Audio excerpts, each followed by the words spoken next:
Hello, everyone. Thank you so much for checking out this video here on Show, Style, and Spirit. I am Ebony, of course, and as you can see from the title of this video, I'm going to be talking about the latest podcast episode between JJ and Willie Colon, former husbands of the reality TV show Belle Collective.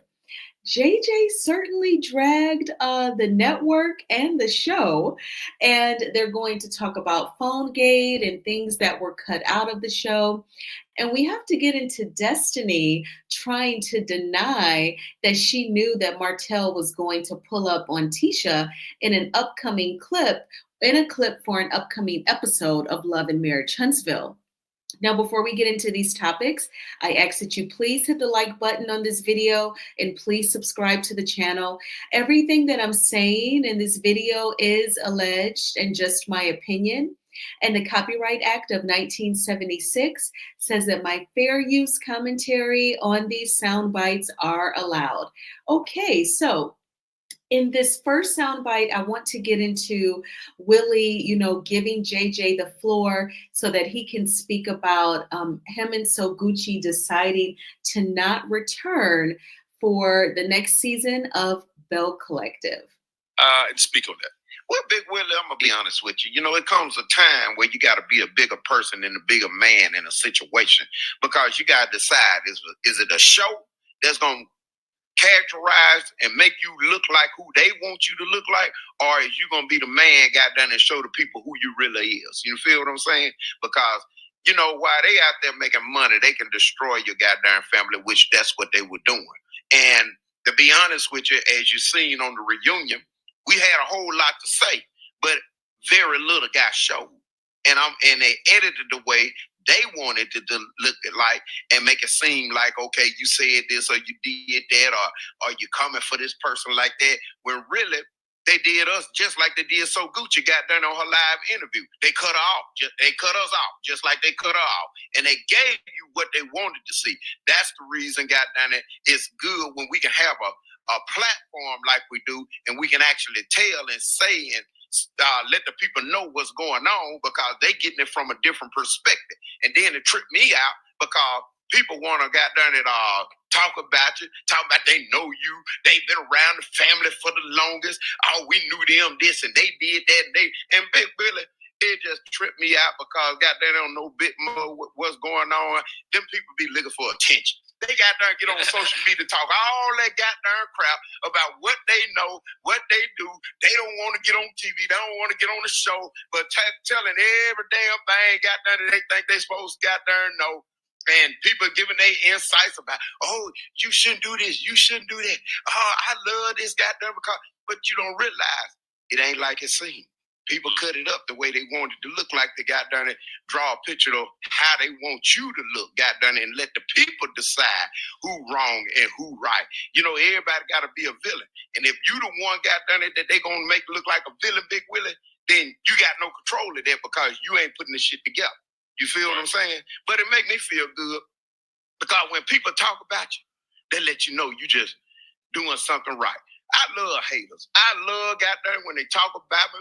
Well, if they talk about me bad, I wish it could be worse. Because when you in somebody's mouth like that, it's just like you said. What you tell Glenn? I'm in your what? I live rent free in your head. There you go. I'm living rent free in they got darn head, got darn it. So I feel good. So that make me know I'm doing something right. And then I'm so cold with it, Big Willie. They can talk about me and I can see you out in public. I'm going to shake a hand, got darn it. I'm going to hug you, got darn it, act like ain't nothing happening. Because you know why? I ain't bothered. I ain't bothered, baby. Because when you ain't bothered, you ain't got to get on the social media, text back, send a comment, try to explain yourself. Do all that because then you sitting there trying to explain yourself like you trying to hide something, like you trying to you trying to prove something or something. Ain't got nothing to prove nobody because everybody in the SIP know who I am. They know goddamn it what kind of person I am. So goddamn it, they'll tell you all the time the same way we knew him in school, the same way he is now. So goddamn it, let them talk. Let them entertain. If they need that attention, I'm happy for them, goddamn it, because JJ and Soguchi all right over here, and we ain't losing nan goddamn night of sleep. You mentioned a reunion. Okay, so I wanted to pause it there because then Willie is going to get into phone gate, meaning Latrice's cousin who's passed away, their phone, when she tracked it, it was at their home. So we're going to get into that in a moment. But I wanted to talk about, JJ pointing out how at the reunion, so Gucci got a bad edit. I'm obviously paraphrasing. And he said that production edited the reunion in a way that made So Gucci pretty much look very petty, the way she was going back and forth with Selena. And I feel a couple of ways about it. While I definitely know, being a viewer of reality TV since I was about 9 years old when The Real World first premiered on MTV, for me, The Real World is the very first reality TV show in the late 80s. So from me watching that show up until now, watching reality TV, of course, I know that scenes get edited. We've watched plenty of interviews where reality TV stars say, that scene, we sat there for a couple of hours, but you all just saw 5 minutes or 7 minutes of everything that we filmed in that scene. So it definitely gets chopped up. However, there was some pettiness on behalf of So Gucci, in my opinion. And I want to state my opinion fully, just to be as balanced as I can. When Selena said, I was actually asked to be a Belle, but I wasn't ready. So I recommended my ex husband's wife, meaning So Gucci. And when So Gucci asked, and why weren't you ready? She said, because my son died, and don't you even play with me about that. I thought that was kind of low and dark of So Gucci because she had to have known. I feel like she's already convinced, she's already knowledgeable why Selena was not ready. She knew. So I felt like that was really low to make Selena say that. And so I kind of felt like So Gucci didn't do herself any favors. But JJ said that, it was still chopped up. And he said that So Gucci was getting cut off at the reunion, just like how she was on Carlos King's Messy Monday show. So they definitely have their opinions about that Messy Monday show where So Gucci spoke her truth and said that she felt unprotected. And we all know how Carlos said, well, first of all, you knew Selena would be on the show and he was interrupting her. And ultimately, he deleted the live. So JJ mentioned that Messy Monday show as a reference point. And I definitely thought that that was very interesting and very significant. And, he just talked about things just being basically manipulated. And I feel like at some point, Carlos King and production, they just have to, do what's right. Let the reality happen organically and, don't have favorites. I feel like just from my perspective, it looks like the people who have the least going on in real life and may be the most needy for money, they become his favorites. On Love and Marriage Huntsville, it's Martell.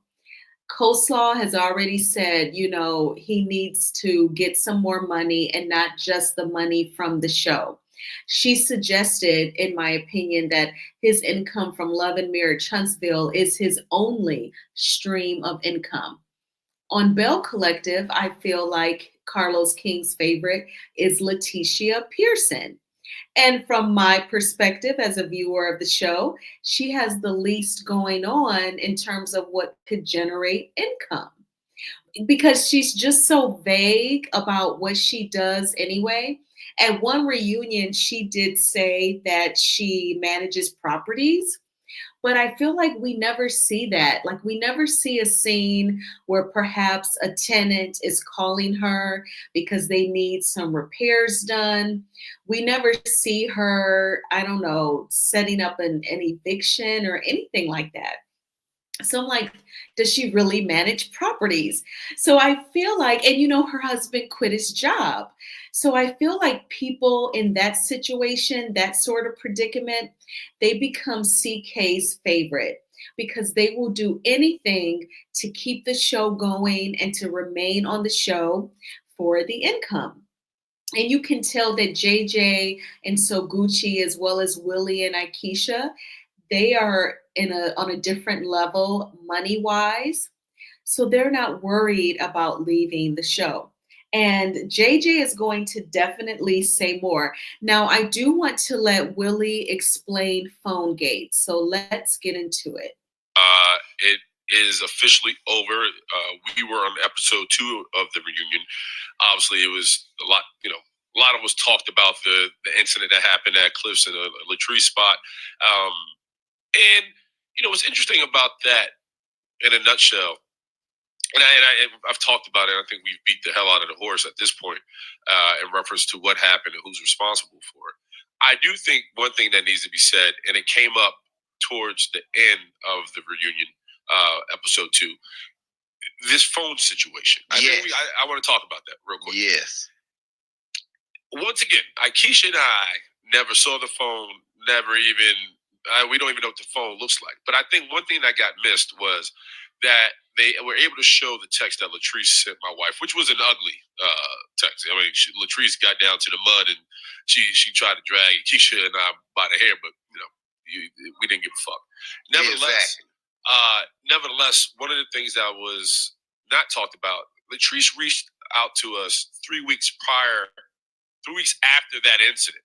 Like, if the incident had happened, we haven't heard or talked or even knew anything about the phone until 3 weeks later. We were already back in Jersey. I remember when my wife received the text because I was actually in bed with her. And Keisha was like, "Oh, this is Latrice." And she read it out loud. I was like, "God damn, what the hell happened?" I want to make this clear.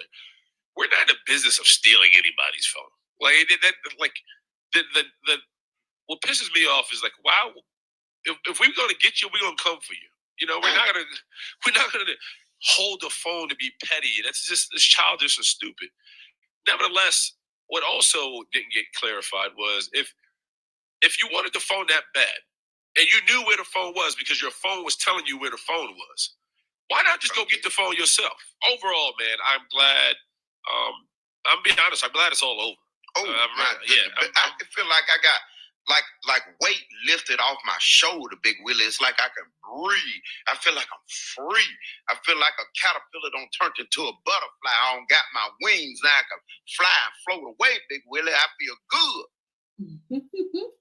Okay, so you heard Willie talking about phone gate, where Latrice from Belle Collective, tried to make it a big deal about her cousin who has passed away. Rest in peace to him.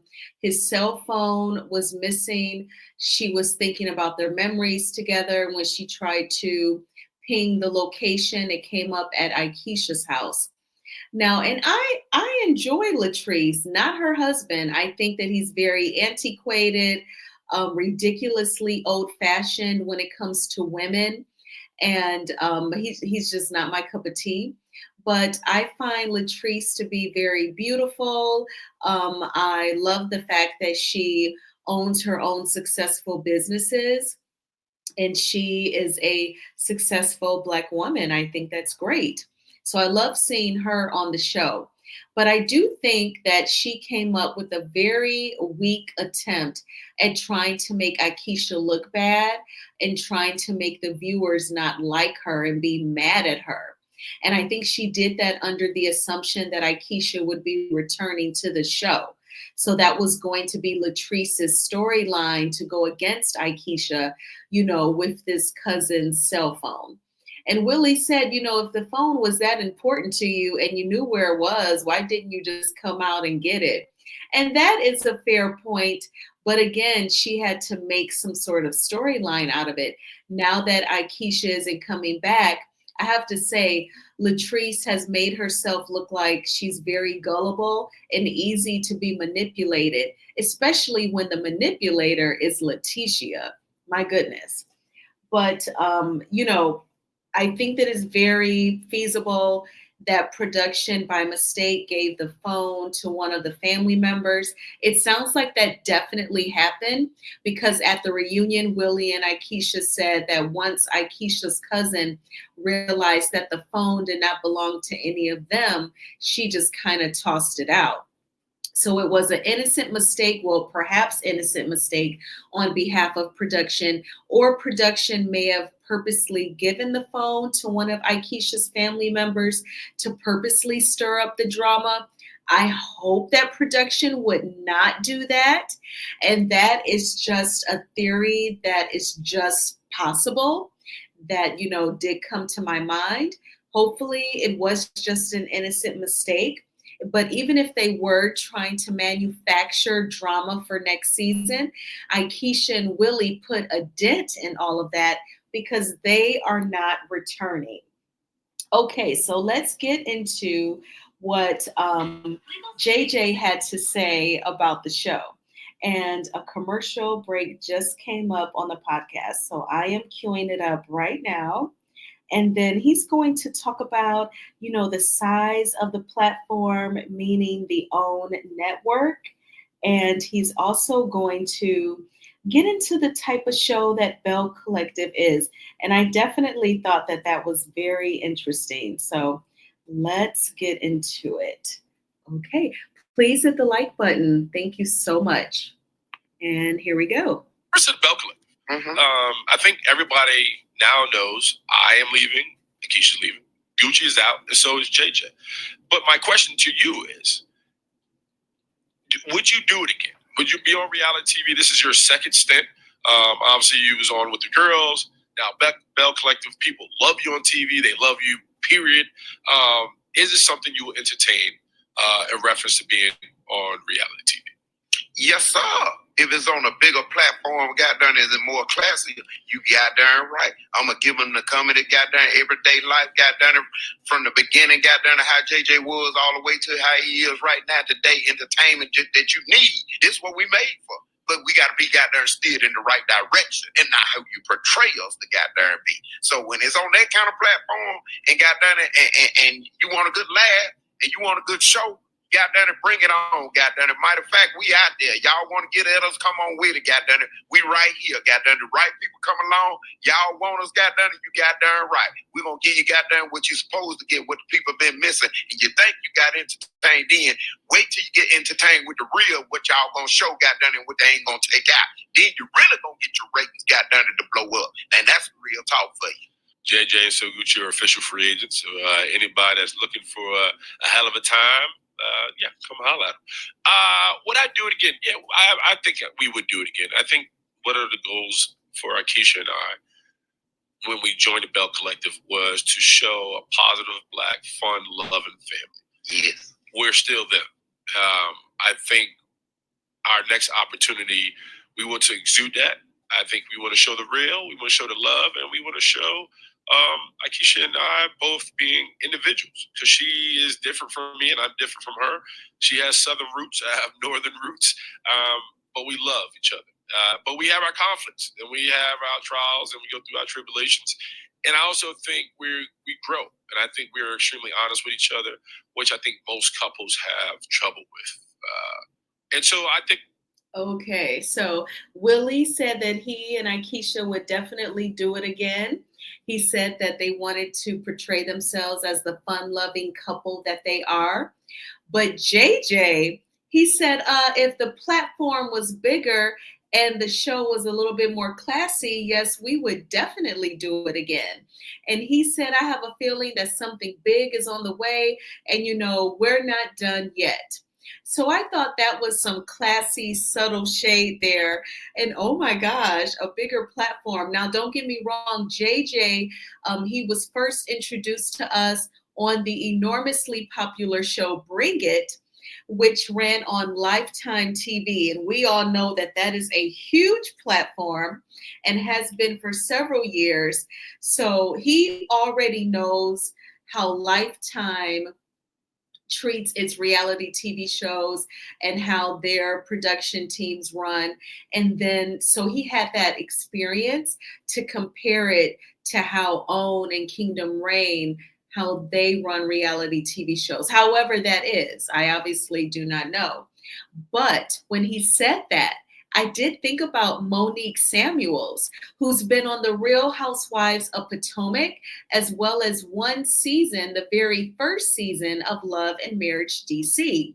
And if you remember her interview on a podcast a couple of months ago, she said that Love and Marriage DC was disorganized both in front of and behind the camera. And she came from a Bravo show. And we all know that Bravo falls under the NBC Universal umbrella.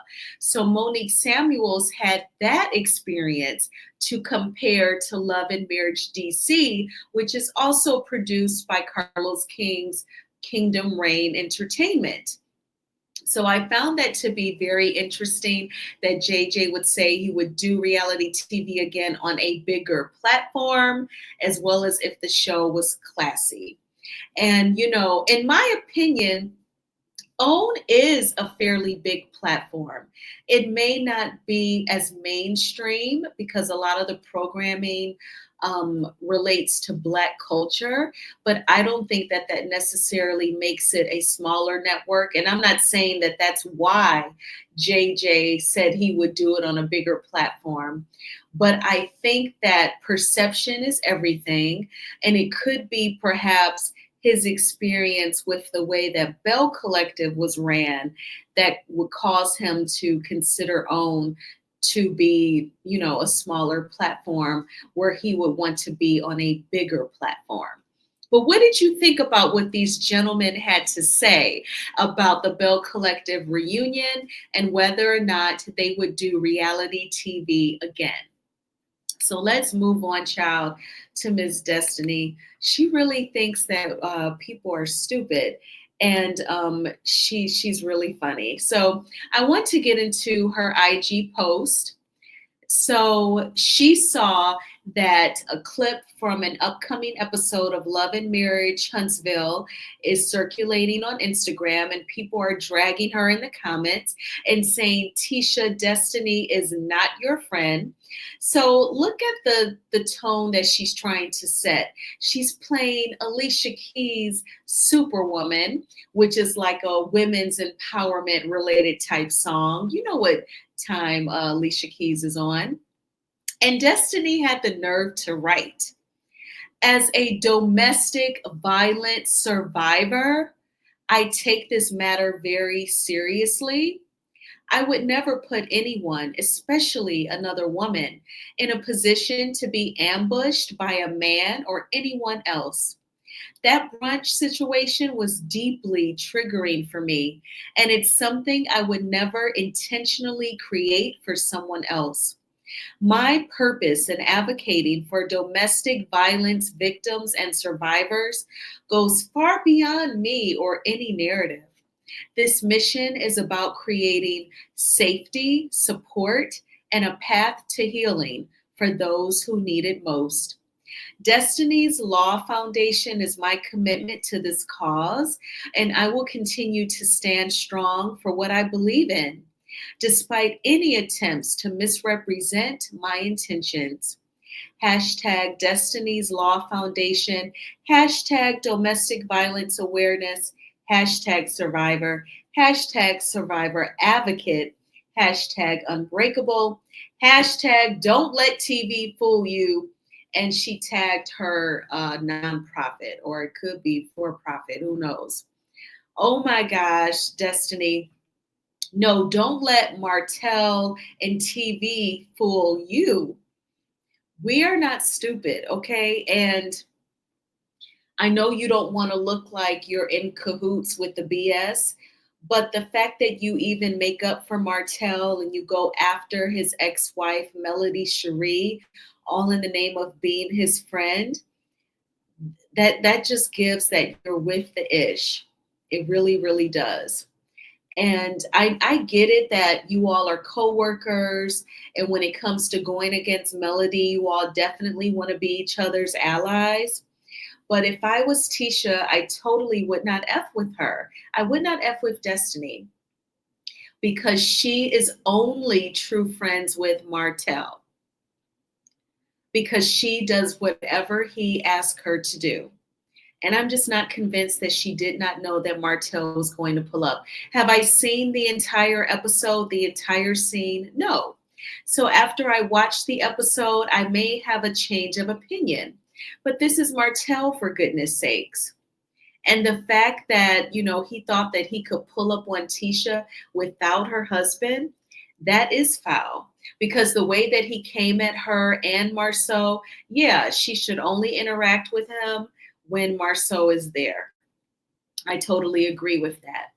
And then there is the whole domestic violence survivor.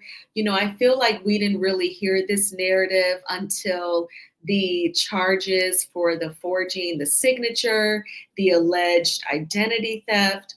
Now there's, this narrative of domestic violence, and you advocate for people who are victims of domestic violence. But when it comes to everything that he put Melody Cherie through, it's, she was down with it and she was trying to teach the mistress how to just keep it on the down low, basically. But if you are an advocate for people being disrespected, violated, where do you draw the line where you go from advocating to making up excuses and lies to come against someone who was disrespected in her former marriage? Like, how do you just turn it on and turn it off?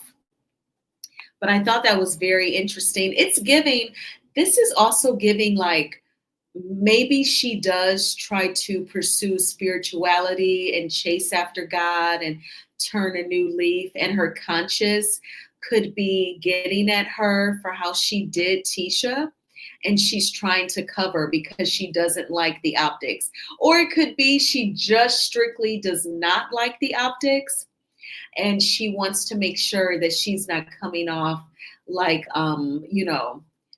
a decoy friend who's really helping Martell to come after her.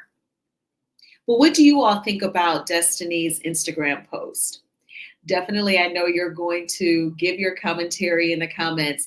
I thank you all so much for checking out this video. I always appreciate the support. Please hit the like button on this video and please subscribe to the channel. It started snowing here at 2:30 p.m. Eastern Standard Time. Y'all should have seen me while I was working. I was checking the weather app. We all work remotely, so I was like messaging my coworkers, do y'all have any idea when it's supposed to start? It was supposed to start at 1 p.m. So when 1 p.m. hit and there's no snowing, I'm like, oh my gosh, maybe, it's a miracle. Michigan's not going to get hit. And of course, 2:30 hits and the snow starts. So we definitely got it. I have already texted, my landscaper. He said he would come shovel my snow tomorrow because I got to go see Den of Thieves. But I never left the crib today. I just fixed dinner. I don't eat meat. So I had rice and vegetables. And I like broccoli and cauliflower. I like that mix, the frozen veggies from the grocery store. And I made a ginger and turmeric tea. And I checked out Scotty by Nature and Millichan. And there was a third gentleman. I'm sorry, I don't know his name. They're all from Mississippi. So they gave their commentary on Belle Collective. And I said, I'm going to go ahead and make a video on my thoughts on the podcast because I did watch it when Willie first dropped it on his YouTube channel. So I wanted to talk about it and share it with you all. So if you are in a state that is getting all of this snowy weather, if you can, stay in the crib, okay? And be safe. Take your time on the roads, and I will talk with you all soon. Bye.